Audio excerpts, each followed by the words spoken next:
দাউ দাউ করে জ্বলছে ইরানে মসজিদ। হ্যাঁ, অন্য কেউ নয়, ইরানের মুসলিম সম্প্রদায়েরই মানুষ তাদের মসজিদকে জ্বালিয়ে দিচ্ছে। দেখুন স্ক্রিনে চলছে ভিডিও, দেখুন দাউ দাউ করে জ্বালিয়ে দিল মসজিদ, এবং মসজিদ জ্বলছে তার সাথে ইরানি মানুষ আওয়াজ তুলেছে মোল্লা তত্ত্ব নিপাত যাক। ভাবুন, নিজেরা মুসলিম হয়েও তারা নিজেরা নিজেদের মসজিদ পুড়িয়ে আওয়াজ তুলছে মোল্লা তত্ত্ব নিপাত যাক। এত বিদ্বেষ কেন? এত মোল্লা তত্ত্বের উপরে স্বয়ং মুসলিমদেরই বিদ্বেষ কেন? এটা কিন্তু ভাবতে হবে, এবং কারণটা আমি বলবো, অবশ্যই কারণটা বলবো, ভিডিওটা দেখতে থাকুন। ইরানের আন্দোলনের মধ্য থেকে যে আওয়াজটা বিপুল ভাবে হচ্ছে, দেখবেন একটা বিশাল আওয়াজ হচ্ছে। দেখুন আমি স্ক্রিনে ফটোটা দিয়েছি, পার্সিয়ান, তারা আবার পার্সিয়ানে ফিরে যেতে চায়। দেখুন প্লাকার্ডটা দেখতে পাচ্ছেন স্ক্রিনে, এর মানেটা কি? অ্যাকচুয়ালি ইরান কি ছিলেন জানেন? বিগত 400 বছর আগে, বেশি দিন না, বিগত 400 বছর আগে ইরানের নাম ছিল পারস্য। ওটা পারস্য দেশ নামে পরিচিত ছিল, এবং ওখানে পার্সিয়ানদের বসবাস ছিল। ইরানে 400 বছর আগে 4000, খুব বেশি না, সামথিং 4000-এর মতো অনুপ্রবেশকারী মুসলিম তাদের দেশে ঢুকে আশ্রয় চায়। বিভিন্ন আরব কান্ট্রি থেকে তারা কেবা জিবে অনুপ্রবেশ তো জানেন, মুসলিম অনুপ্রবেশকারী তো সারা বিশ্বে ঢুকে, আমাদের ভারতেও ঢুকছে কন্টিনিউ। ওরকম পারস্যে ঢুকেছিল, এবং তারা কাকুতি বিনতি করেছিল যে আমাদের আশ্রয় দিন। ওদের ওদের কাকুতি বিনতি দেখে, ওদের দুরবস্থা দেখে, তখন ওই পারস্য দেশের মানে ইরানের পার্সিরা ওদের থাকতে দিয়েছিল।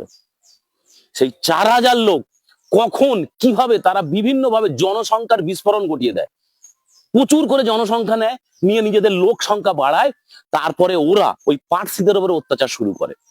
ওই পার্সিদের উপরে অকাত্য অত্যাচার নেমে আসে, ওই 4000 অনুপ্রবেশকারী মুসলিম জনসংখ্যা বাড়িয়ে জোর করে ওই পার্সিয়ানদের ধর্ম পরিবর্তন করানো হয়। মেরে ধরে লুটে ডাকাতি করে ধর্ষণ করে ওদেরকে পার্সিয়ান থেকে মুসলিম ধর্মে কনভার্ট করিয়ে দেওয়া হয়। আস্তে আস্তে আস্তে আস্তে পার্সিয়ানকে কনভার্ট করাতে করতে পার্সিয়ান শেষ হয়ে যায় ইরানে। তখন ইরান মুসলিম রাষ্ট্র হয়ে যায়, এবং ইরানকে মুসলিম রাষ্ট্র ঘোষণা করে দেওয়া হয়। এইভাবে জনসংখ্যা ঘুরিয়ে দেওয়া হয়েছিল। আর তারপরে তাদের উপরে নেমে আসে চরম শরিয়াতি আইন। মহিলাদের হিজাব বোরকা ছাড়া বাইরে যাওয়া যাবে না, প্রচন্ড পরিমাণে শরিয়াতি আইন, তাদের উপরে নির্মম অত্যাচার হতে শুরু করে এই পার্সিয়ানদের উপরে যারা ছিল। তাই আজকে তারা এতটা মোল্লা তত্ত্বের উপর তারা এতটা রেগে গেছে, এতটা ক্ষুদ্র তারা, যে তারা মসজিদটা পুড়িয়ে দিচ্ছে। ভাবুন, যারা আজকে মসজিদ পোড়াচ্ছে, যারা আজকে মুসলিম, তারা তো পার্সিয়ান ছিল না, তাদের পূর্বপুরুষরা পার্সিয়ান ছিল।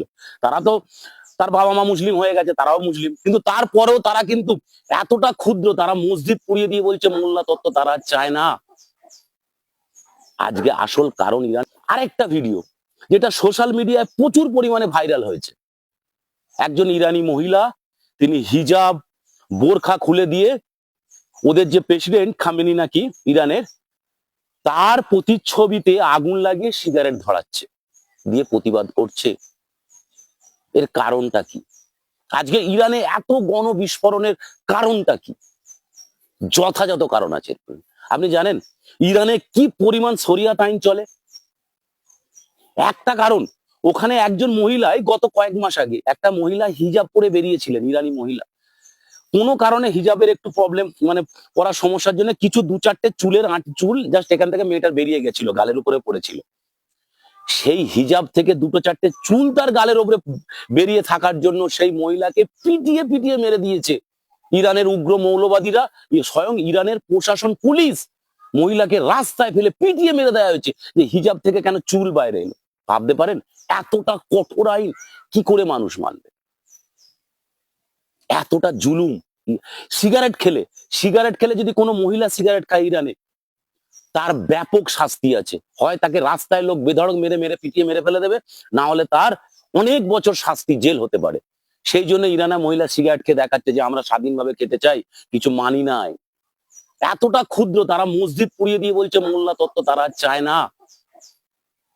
আজকে আসল কারণ ইরানের। আর তারপরে ইরানের প্রচন্ড পরিমাণে মুদ্রাস্ফীতি হয়ে গেছে। কারণ ঠিক ইরান এই যত জঙ্গি আছে, হামাস, হুতি জঙ্গি, এদেরকে আর্থিক ফান্ড করে, ফিনান্সিয়াল ফান্ড করে ওই খামেনি যে ছিল, বা বর্তমানে যারা ইরানের প্রেসিডেন্ট, তারা সারা পৃথিবীকে জঙ্গি, যত জঙ্গি, ম্যাক্সিমাম জঙ্গি সংগঠন তারা ফান্ডিং করে। এই জঙ্গি সংগঠনদের ফান্ডিং করতে করতে এদের অর্থনৈতিক অবস্থা এতটাই ভেঙে পড়েছে যে এখন ইরানের মানুষদের অন্ন বস্ত্র বাসস্থান জোগাড় করাও সমস্যা হয়ে যাচ্ছে। এই কারণে ইরানে আজ আগুন জ্বলছে। আজকে দেখবেন একটা কথা, আজকে বাংলাদেশি আমাদের কত ভারতীয় ইরানের আন্দোলনের বিরোধিতা করছে কেন ভাই? এই জাস্ট 1 বছর আগে যখন বাংলাদেশে হলো, শেখ হাসিনার বিরুদ্ধে যখন গণ আন্দোলন অভ্যুত্থান হলো, তখন ছিল সেটা স্বাধীন, তখন বাংলাদেশ নতুন করে স্বাধীন হলো। আর ইরানে যখন ঘটনাটা ঘটছে, তখন ইরানে কি নতুন স্বাধীন হচ্ছে না? হ্যাঁ, ইরান আবার নতুন স্বাধীনতা হচ্ছে। মানুষের দোগলামিটা দেখুন, বামপন্থ থেকে শুরু করে সংখ্যালঘুদের দোগলামিটা দেখুন। বাংলাদেশে হলে খুব ভালো, বাংলাদেশে গণ অভ্যুত্থান হয়ে নতুন স্বাধীনতা পেল। আর ইরানের মানুষ যখন স্বাধীনতা পাচ্ছে, ইরানের মানুষ যখন নতুন স্বাধীনতার স্বাদ নিতে চাইছে, তারা শরিয়াত আইন থেকে বেরিয়ে তারা স্বাদ নিতে চাইছে স্বাধীনতার, তাদেরটা তখন খারাপ, তারা তখন জঙ্গি কার্যকলাপ করছে। আমার তো পূর্ণ সমর্থন রইল ইরানের মানুষদের ওপরে, ইরানের আন্দোলনের আমার পূর্ণ সমর্থন রইল, এবং সমস্ত ভারতবাসীকে বলবো আপনারা ইরানের জনগণের পাশে থাকুন, তাদের উপরে যে নির্মম অত্যাচার করা হয় তার বিরুদ্ধে কথা বলুন, এবং সর্বোপরি ইরান আবার পার্সিয়ান হচ্ছে আসুক, ইরান আবার পারস্য উপত্যকা হোক, ইরান আবার পার্সিয়ানদের হাতে যাক, এটাই আমার দাবি।